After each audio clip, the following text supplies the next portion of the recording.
we live in sort of a community that has some kind of an autonomy within the neighborhood. The neighborhood is organized sort of like a gated community, just without the gate. North Tel Aviv is the Beverly Hills of Israel. And yes. Yoav is the chief rabbi of North Tel Aviv, according to me. Yeah, Go ahead, but Yoav. we are an island within North Tel Aviv in terms that we're not poor. What we don't like to show off any wealth.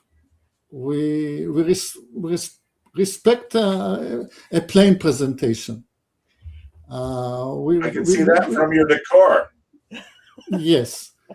He's a color engineer, and there's no color behind it. This is still remnants of the socialist past.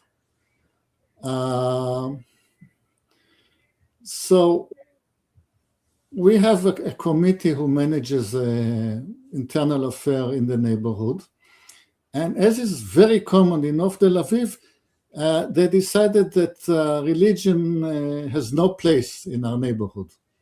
You are not allowed to practice any religion in public in our neighborhood.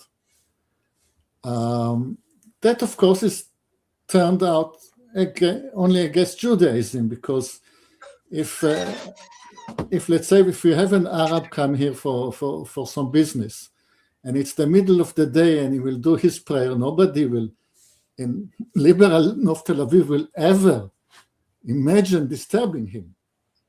But if a Jew is trying to pray in public, then it is outlawed. It went all the way to the Supreme Court. I'm not joking.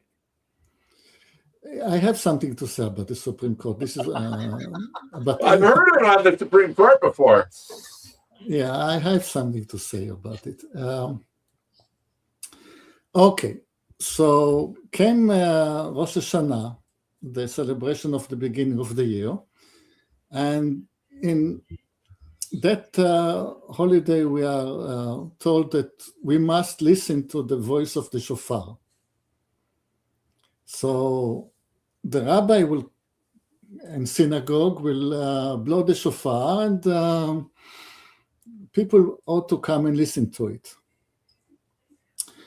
But there is a movement Jacob was very much affiliated with, called Chabad, who is more of pushy kind of Judaism. And they would say, what? Pushy? And they would say, of course, we don't want to convert anybody, but within the border of Israel, or even North Tel Aviv, what happens if a Jew cannot for any reason come to the synagogue and listen to the shofar? And we must assist him to fulfill this commandment. And it happens that we have old people living in the neighborhood who just don't go to synagogue, but still have some warm corner in their hearts for the old religion.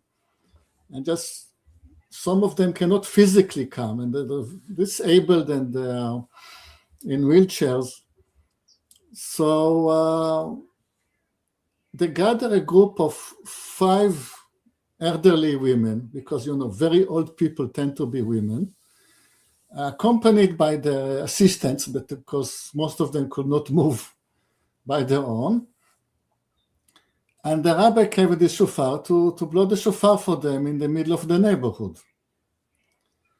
And that was met with very strong resistance, because you are disobeying the rules of the secular community and disturbing the public peace.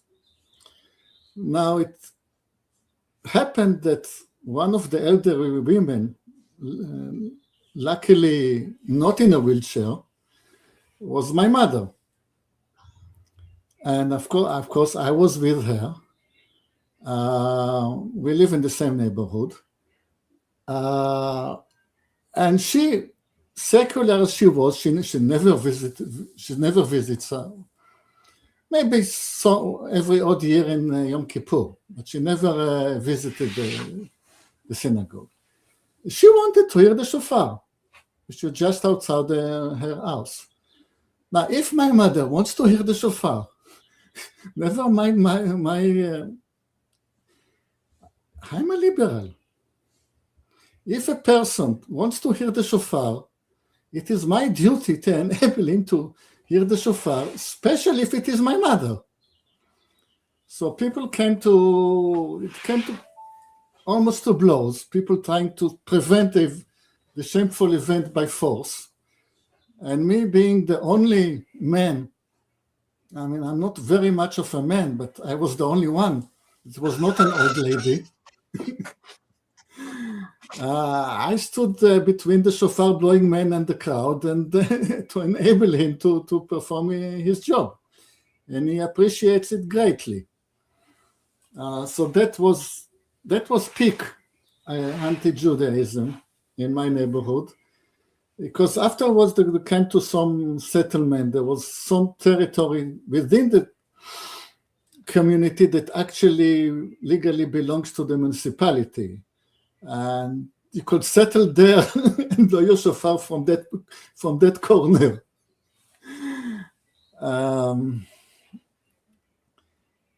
But I'm not going to turn it into a rando. I have expressed my what can be That's fundamentally story tells me a lot. religious belief in much as you can even call them that.